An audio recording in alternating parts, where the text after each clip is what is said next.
Patrick Douthit, aka Ninth Wonder, brought fame to his name off a soulful splendor of samples and a limitless work ethic that earned him a spot as one of the greatest hip-hop producers of all time. The Winston-Salem native entered the game with a notable appreciation for the genre, repurposing classic songs to fit his mold of emotive soul samples and head-snapping snares. He would put North Carolina hip-hop on the map in the early 2000s with skillful ingenuity and genuine collaboration.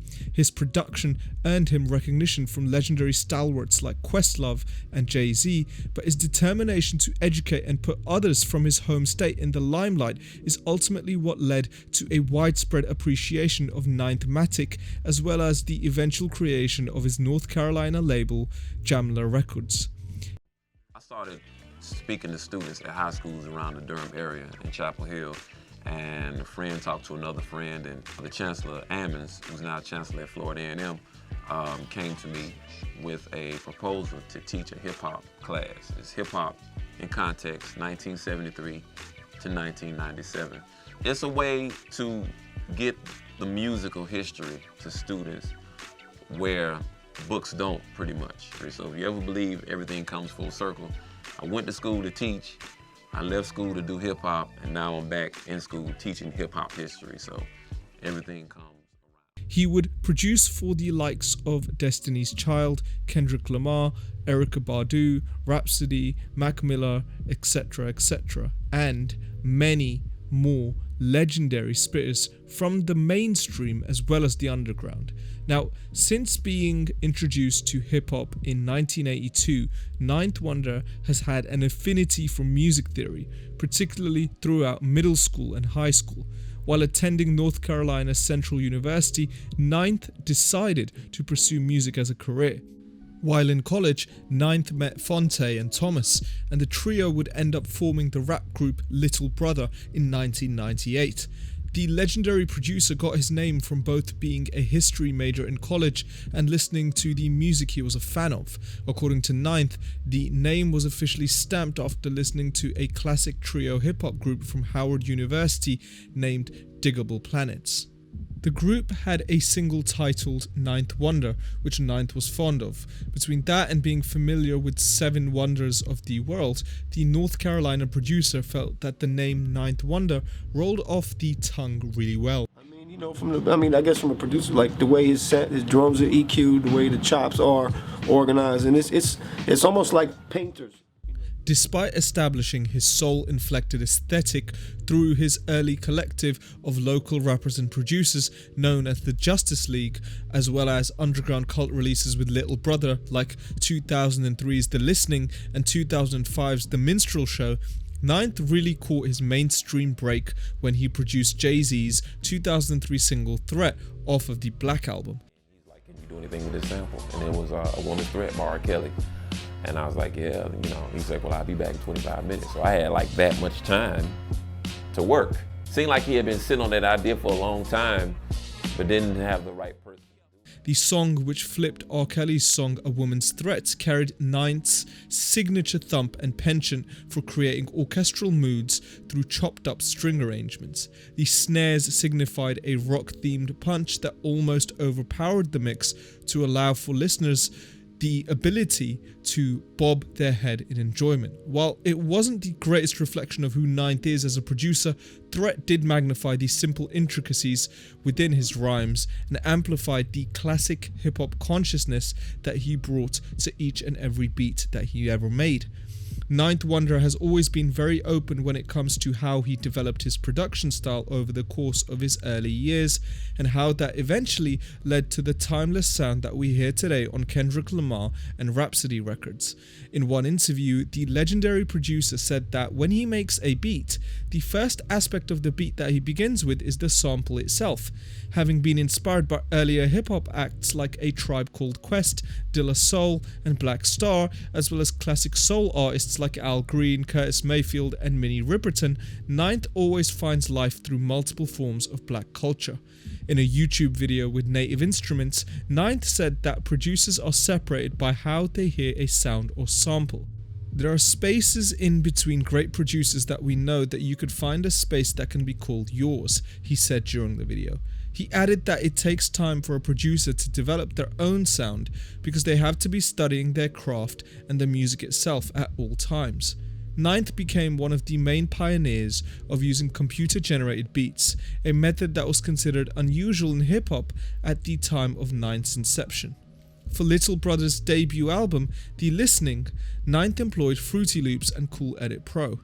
In an interview, Fonte described himself as being amazed when he first witnessed Ninth make beats on the computer. Ninth is mainly known for sampling soulful songs from mid-70s artists, but he's also known for picking up a sound to use when he's out in public anywhere, whether he be at the mall or in a restaurant. He's best known for sampling work off of various vinyl records. And so I did a beat for one of their artists by the name of Laws. A joint I did called Shine, and I was playing it for him on the joint, right? And he was like, just staring at me like, I'm like, what's the problem? He was like, man, you chop, like, you can chop samples, like that's hard to do. Chopping a sample and making the sample make sense for your layman to understand. Right. And they really can't hear the chop until, you know, you take all the drums and stuff out and like, man, you dice that joint up to bits. Like, that's hard, you know, that's hard to do. In a separate conversation, Ninth said that at first he didn't know that it was unprecedented to use what would later become known as FL Studios. Although he is well known for chopping up classic soul records for samples, Ninth describes soul as a feeling. The track doesn't have to have someone harmonizing in the background to be considered a soul record. Not everyone has soul though. According to Ninth, only the producers who get a warm feeling when they turn a track on.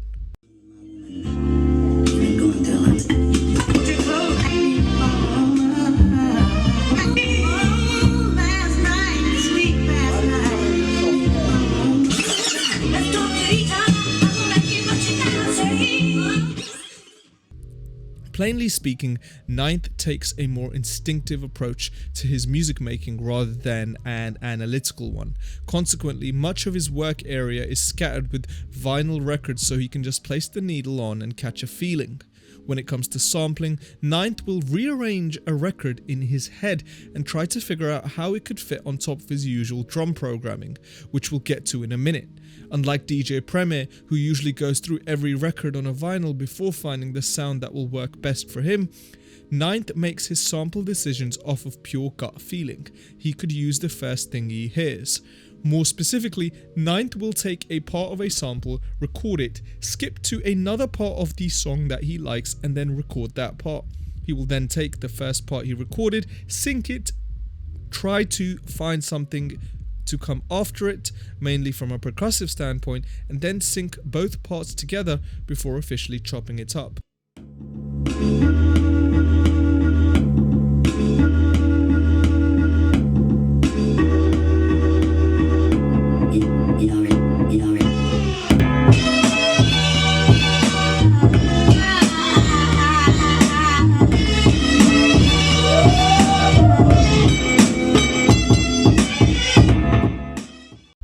In his early years as a producer, Ninth would record a drum track before creating the entire structure of the song.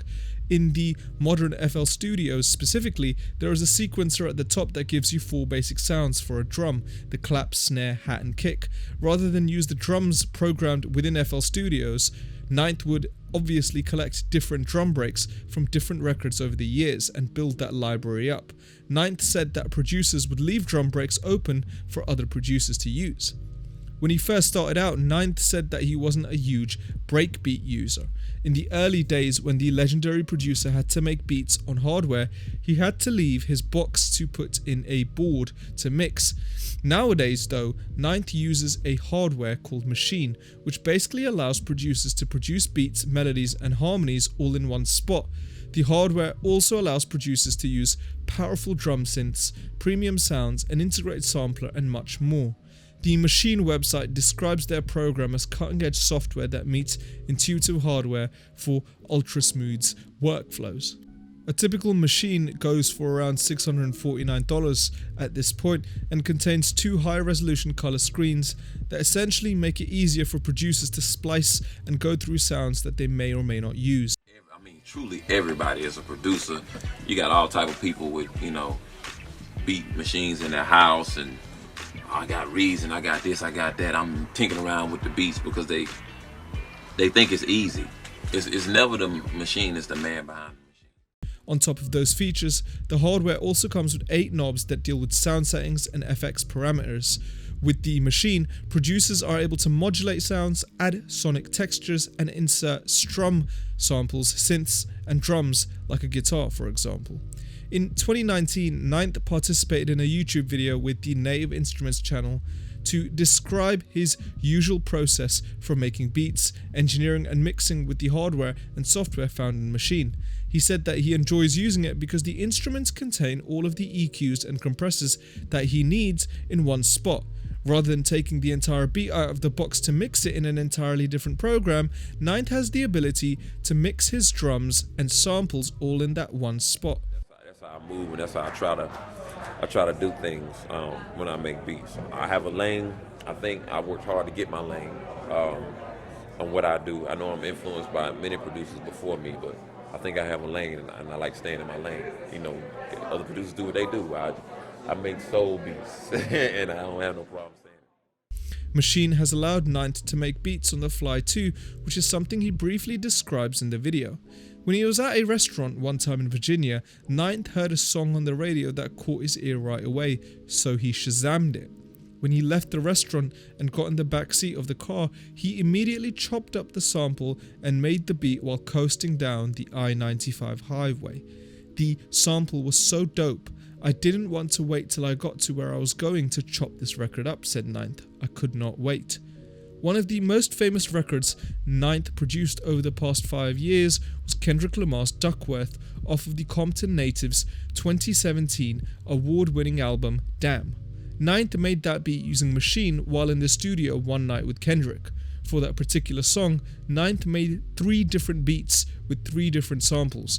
The first sample he used was a song from a group called September, which is a Yugoslavian prog rock group. The other group he uses for the beat is Hiatus Kaiyote, which is a jazz funk band from Melbourne, Australia that formed in 2011.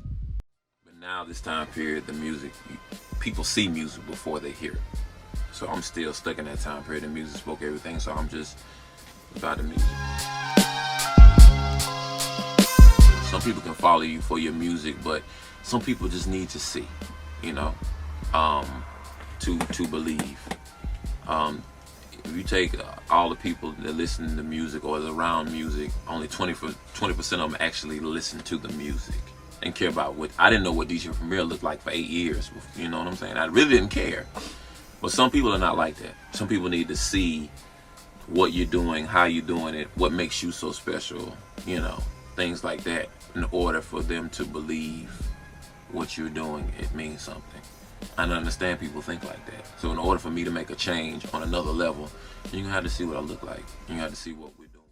Much like a lot of other legendary producers, Ninth has his own routine when he gets in the studio to produce. In a past interview, the North Carolina native once said that he walks around in the studio with one shoe on and one shoe off. He always takes his right shoe off while leaving his left shoe on to stay comfortable while he's recording. If you were to look at other videos of Ninth making beats, especially recently, you'd notice that he often uses an MPC 2500, which is a drum machine and sampler that packs all of a producer's personal style into one piece of hardware, much like the machine. On his classic episode of Rhythm Roulette, which is a show that features professional producers who pick a couple of random vinyls from a record store to make their own beat, Ninth picks the first sound he hears for a sample and then figures out the pattern of his drums on the machine board from Native Instruments. He then adds the bass rhythm to it as a finishing touch, which essentially gives the entire beat an increased sense of dimension.